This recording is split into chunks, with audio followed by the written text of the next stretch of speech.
তুমি কি HSC 27 batch? মাত্র কিছুদিন আগেই তোমার এসএসসি পরীক্ষার রেজাল্ট দিয়েছে, এখন সামনে তুমি তোমার কলেজ সিলেকশন করবা। এখন তুমি দ্বিধাদ্বন্দ্বে আছো যে তুমি সরকারি কলেজে পড়বা নাকি বেসরকারি কলেজে পড়বা। তো আজকে এই বিষয়টা আমি তোমাদেরকে ভালো মতো বুঝিয়ে দিব তোমার কোথায় পড়া উচিত। আমি Mohammad Shahidul Islam, MBBS fourth year, Shaheed Suhrawardy medical college. তো চলো আমরা দেখি আসলে তোমার কোথায় পড়া উচিত, কোথায় পড়লে তোমার জন্য ভালো হবে। তো দেখো, সরকারি এবং বেসরকারি কলেজ কেন আমরা এই দুইটাকে আলাদা করছি। তো দেখো, সরকারি কলেজের কিছু সুযোগ সুবিধা আছে যেটা এখানে পাবা না, আবার এটার যা আছে তুমি ওইখানে পাবা না। তো এই জিনিসগুলো মাথায় রাখবো। তো দেখো, সরকারি কলেজে আমি কি কি সুবিধা পাচ্ছি। সবার প্রথম সুবিধা হচ্ছে আমার এখানে কি টাকা পয়সা কম লাগতেছে, কারণ এটা সরকার থেকে ফান্ডিং হচ্ছে সবকিছু এখানে। এরপর দেখো, সরকারি কলেজের সুবিধা কি, যে মনে করো এখানে স্টুডেন্ট সে তার নিজের ইচ্ছা অনুযায়ী নিজের মতো করে ভালো মতো পড়তে পারবে। এখান থেকে কলেজ থেকে তাকে খুব বেশি প্রেশার দেওয়া হয় না। তার অ্যাটেন্ডেন্স বা যেটাকে পার্সেন্টেজ বলি আমরা, যে কয় পার্সেন্ট সে ক্লাসে উপস্থিত ছিল, এগুলো মনে করো খুব বেশি ওরকম জোর জবরদস্তি করা হয় না। কিন্তু এগুলো সব কিন্তু বেসরকারিতে করা হবে। এখানে তুমি নিজের ইচ্ছা মতো সবকিছু করতে পারবে না। তুমি চাইলে ক্লাস বাদ দিতে পারবে না, তুমি চাইলে পরীক্ষা বাদ দিতে পারবে না। তো এখানে সবকিছু স্ট্রিক্টলি মেনটেন করা হবে। বেসরকারি কলেজ মানে কি, স্ট্রিক্ট রেগুলেশন, তারপর নিয়ম কানুন থাকবে, ডিসিপ্লিন থাকবে, অনেক বেশি এক্সাম নিবে। তো এটা হচ্ছে বেসরকারি কলেজ। আর সরকারি কলেজ তার কি পুরোটাই উল্টা। এখন তোমাকে বুঝতে হবে যে তুমি কোন ধরনের স্টুডেন্ট। তোমার কোন ধরনের স্টুডেন্ট তুমি কিভাবে বুঝবা। তোমার যদি মনে হয় যে না, কলেজে ক্লাস যা কিছু হোক, পড়াক না পড়াক কোনো ব্যাপার না, আমি আমার মতো পড়াশোনা শেষ করব, অনলাইন অফলাইন কোচিং, এই ভাইয়া ওই ভাইয়া, তুমি যেখান থেকে পারো তোমার মতো তুমি ভালো মতো প্রিপারেশন নিবা। এইচএসসি নিজের মতো নিজে প্রিপারেশন নিবা, তারপর অ্যাডমিশনকে টার্গেট রাখবা, সবকিছু নিজের উপরে। তুমি কলেজ থেকে ওরকম কিছু বেশি আশা করতেছো না, তাহলে তুমি কি করবা, কোনো কথা নাই, ডিরেক্ট সরকারিতে চলে যাবা।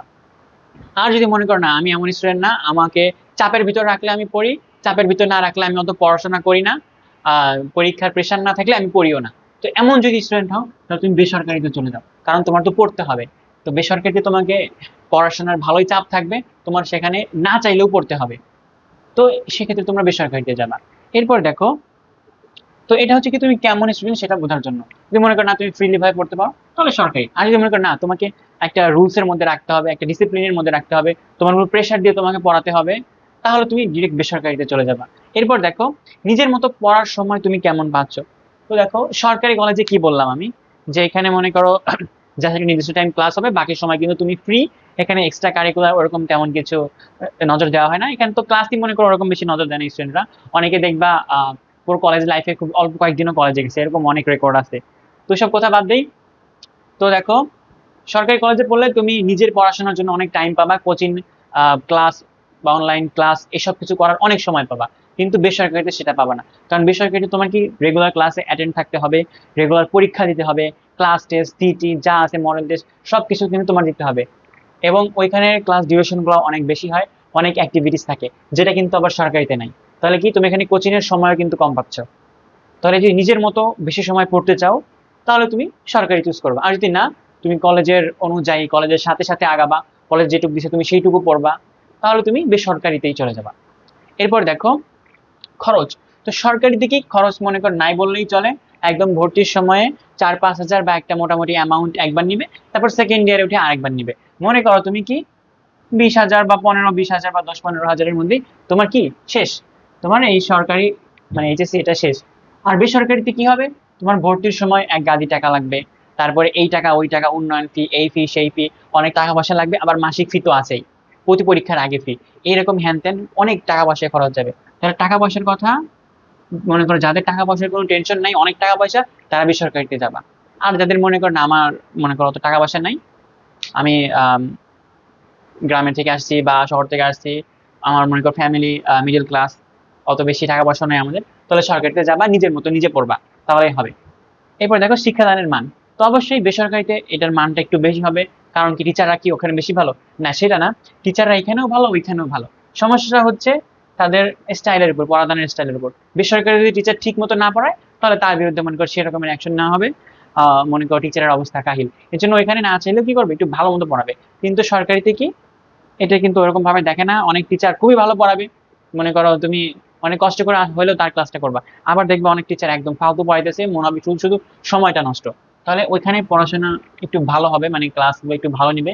এখানে একটু নিম্নমানের ক্লাস হবে, এটা সত্যি কথা। এরপর দেখো সুযোগ সুবিধা কোথায় কেমন। তো সরকারি কলেজের সুযোগ সুবিধা অবশ্যই তুমি কম পাবা, এখানে ভালো বিল্ডিং পাবা না, তুমি এসি পাবা না, তারপরে মনে করো যে ওয়াশরুম গুলো থাকবে পুরাই নোংরা অবস্থা। তো অনেক মানে ব্যাড সাইড আছে এখানে। সরকারিতে মনে করো তুমি বেসরকারিতে তুমি আরো ভালো জিনিসগুলো পাবা। তো সুন্দর সুন্দর বিল্ডিং থাকবে, এসি থাকবে, ওয়াশরুম ভালো থাকবে, তারপরে মনে করো ক্যান্টিন ভালো থাকবে, তারপর আরো কি মনে করো যখন টিফিন টাইম দেবে তোমরা ঘোরার একটু জায়গা পাবা। তো বেসরকারিতে এই জিনিসগুলো আছে, সরকারিতে কিন্তু ওই জিনিসগুলো নাই। কিন্তু সরকারিতে কি গাছপালা একটু বেশি থাকে, এটা সব সরকারিগুলোতেই আছে। তো এই কমন কয়েকটা জিনিস বললাম। যদি আবার আমি একটু রিক্যাপ করে দিচ্ছি, মনে করো তুমি হচ্ছে এমন স্টুডেন্ট যে নিজে থেকে পড়তে চাও ভালো মতো, নিজে নিজেকে পড়ার সময় দিবা, এই ক্লাসের কোচিং এর মনে করো ওইসব কোনো ধার ধারণা, তুমি নিজে নিজেই ঠিক করতেছো যে না হ্যাঁ মনে করো এই কলেজের ক্লাসগুলো করে আমার তেমন লাভ হইতেছে না, আমি আমার মতো পড়াশোনা করি। তুমি অন্যান্য কোচিং করো, অনলাইন অফলাইন যা কিছু করো, নিজের মতো নিজে পড়া শেষ করতেছো, তাহলে তুমি সরকারি কলেজ যাও। আর মনে করো বেসরকারিতে তোমার কখন যাবা, যখন মনে করবা না আমাকে পড়া না দিলে আমি পড়ি না, তারপর পরীক্ষার আগে ছাড়া আমি পড়ি না, প্রেশার না দিলেও আমি পড়ি না, তাহলে তুমি সব বেসরকারিতে যাবা। কেন তোমাকে একদম পড়াশোনার মধ্যে যাতা করলে রাখা দিবে এবং তোমার পড়াশোনাটাও বের করে নিবে। তো এটাই ছিল মেইন কথা। তো আশা করি বুঝতে পারছো কি বলতে চাচ্ছি আমি। তো দ্যাটস ইট, আশা করি বুঝতে পারছো। নেক্সট আবার কোন এক ভিডিওতে তোমাদের সাথে আবার দেখা হবে। আজ এ পর্যন্ত, আসসালামু আলাইকুম।